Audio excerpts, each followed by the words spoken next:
Hello, my name is Attorney Chuck Hobbs, and welcome to Hobbs' Hot Topic. This past November, I had an opportunity to join with a group of friends of mine as we launched a website devoted to politics. Most of us are 40-somethings, individuals who are considered a part of the next generation, Generation X, as well as millennials. And one of the things that we talked about prior to launching our website was that we wanted to have a political show or political shows where we could discuss the pertinent issues without all of the yelling and screaming that is so endemic with respect to most political shows on the major networks. With that in mind, each week we have a regular show that is downloaded here on the web at www.talkinggenerationnext.com, but I wanted to do a little more. Because I blog each week at the same website as well as Tallahassee.com, I also wanted to have my own video logs once or twice per week where I can talk about the things that are pertinent to me that I think are so critical for us as we move forward as a nation as well as the world.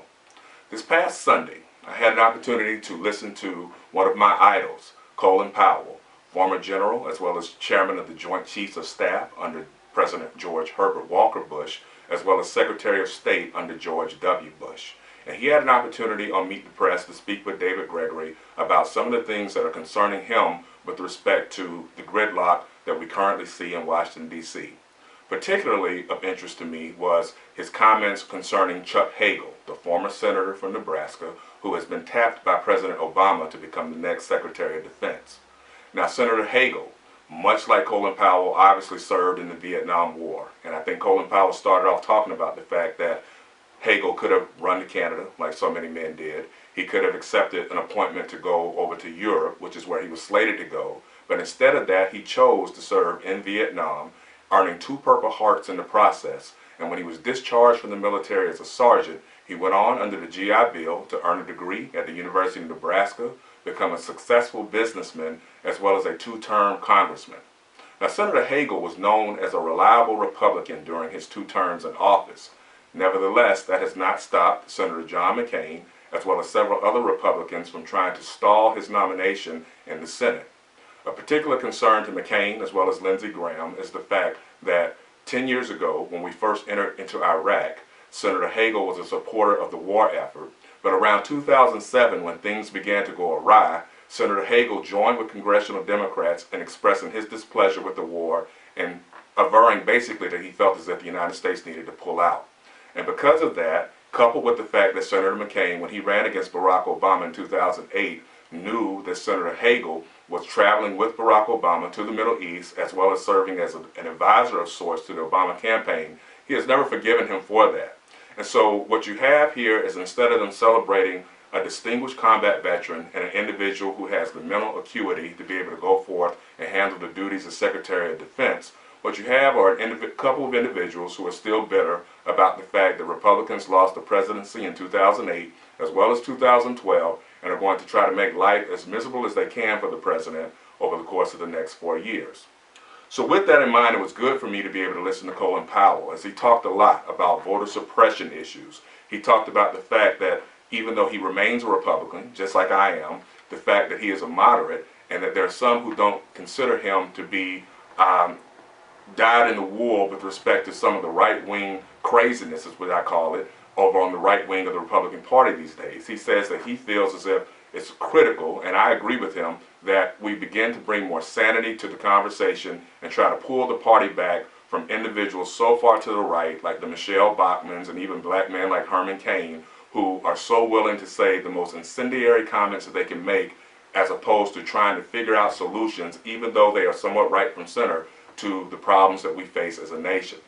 With that in mind, I also was very much concerned with some of the same things that General Powell noted about the racial dog whistles. How you had people last year, when they were criticizing President Obama, calling him lazy, calling him shiftless. I thought that General Powell had one of the most forceful defenses of that I have heard from any national figure, with respect to understanding that as a group of people, particularly black people, we understand that more often than not, when you hear the term lazy or shiftless, typically that was always followed by the N-word. And with that in mind, we understand that as we go forward, particularly our generation and the next generation below us, the millennials, we have to make sure that we can deal with the problems that we face as a nation without all of the racial dog whistles, without all of the innuendo, and just try to figure out what is in the best interest of the United States of America.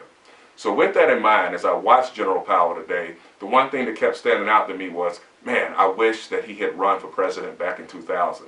I could not help but think how much better off our country would be had he been in office when 9/11 occurred. You have to wonder whether we would have been able to deal with the terrorism as well as the other issues without having to invade Iraq. Maybe we would have been able to chase bin Laden as well as other terrorists without having to put standing armies in the field in Afghanistan and Iraq, when you realize that over the course of the last 11 or 12 years, other than toppling Saddam Hussein and obviously at Barack Obama's order being able to kill Osama bin Laden, really we haven't done much tangible. Iraq is still in some form of disarray, even though they have a nominal democratic government, and we will never be able to foster democracy in Afghanistan. The British couldn't do it, the Soviets weren't able to bring communism in Afghanistan, and we won't democratize that nation either. So with that in mind, I can only hope that if Chuck Hagel is confirmed as Secretary of Defense, that both he as well as President Obama can go forth and, number one, bringing our troops back home, and then number two, when those troops come home, make sure that we have things in place so that those individuals, number one, can get their education under the GI Bill, that they can be provided for with respect to compensation, and they also can make sure that they can go out and get jobs and do the things that they need to be able to do to provide for themselves as well as their families, since they have sacrificed so much for the common good. Tuesday, January 15th, marks what would have been the 85th birthday for the Reverend Dr. Martin Luther King, a civil rights legend as well as American icon whose quotes and comments are often given around the world by freedom fighters and individuals who are interested in justice. One of his more famous quotes derives from his I Have a Dream speech given on the Mall in August of 1963, where he discussed his hopes that he would live in America someday where people will be judged not by their skin color, but by the content of their character. Of particular interest to me is that over the course of the last 45 years, a number of right-wing individuals have used the content of the character comment for their own sometimes pernicious goals. In particular, they use it to argue against diversity and inclusion. Fittingly, over the course of the last week, one of the major issues that has arisen is the fact that President Barack Obama has had an opportunity to nominate several individuals to take over for cabinet positions as well as the director of the CIA. To date, he has nominated former Massachusetts Senator John Kerry to head the State Department. He has nominated his former Chief of Staff, Jack Lew, to head the Treasury Department. We've already spoken about Chuck Hagel, who has been nominated to lead the Defense Department. And he also has nominated John Brennan to lead the CIA. Each of these individuals is white, and they are male. And last week, the president of the National Organization of Women made a comment with respect to her being disappointed at the fact that there were no minorities or women considered for these very major positions. Similarly, there are a number of individuals who feel as if, even though Barack Obama is black, that the fact that he is biracial could play a fact in his not being more sensitive to the fact that you have three positions that have never, well, not the Secretary of State, I'm sorry, because you do have Madeleine Albright, obviously, who was the first Secretary of State that was a woman. She was followed by Colin Powell, as well as Condoleezza Rice. But you've never had a minority to head the Treasury Department, and to date, we've never had a minority or a woman to head the Defense Department or the CIA. So with that in mind, I found an interesting article from the National Review, which is one of the more conservative-leaning magazines in the country, and its title is actually the editorial with respect to the content of Obama's cabinet. And it says, I quote, "An open society will see natural variations in the makeup of government. 3 of the last 4 secretaries of state were women. 2 were black. 1 was a black woman. Now it seems there will be a white man in the post. President George W. Bush's cabinet was the most diverse ever until Obama's outdid it. The president's new cabinet, by contrast, will be more white and more male. So what?" I found myself asking the same question, so what? It made me think a little bit about one of my favorite songs from back in 1988 from Bobby Brown, My Prerogative. And the president has a prerogative to pick who he chooses for any position that he does. And you have to think about, number one, the president is black. Forget all the biracial stuff. He's a black man. He's married to a black woman. He has black children. And anywhere he goes across the United States of America, you're not going to find anyone. There won't be one racist who's going to say he's a white man. There's not going to be any progressive that's going to say he's a white man. He is universally known as a black man.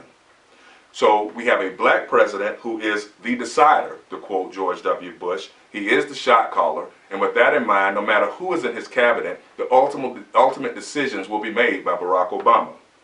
Number two, keep in mind that during his first term, Barack Obama appointed 2 women to the United States Supreme Court, Sonia Sotomayor, who became the first Latina, as well as Elena Kagan. That was monumental. And number 3, the record shows that he's appointed more women and minorities to key positions than any of his 43 predecessors. So with that in mind, my concern is that the main issues are competence and comfort. If the 4 men named to head these departments are the ones that make the president feel the most comfortable, then so be it. He should be able to pick those individuals, and we should trust his judgment and trust that they will be able to bring the level of expertise necessary to move the country forward. And I do agree with those on the right who are saying that we should be at a point where we can judge by the content of our character. There are times where white men, yes, might be the most qualified individual for a post. And when you have one that's nominated, or several that are nominated, we shouldn't be in the art of racial bean counting, or where we automatically have some form of apoplexy where we believe that, oh no, if it's not a minority, if it's not a woman, then it can't be right, because that's discrimination too.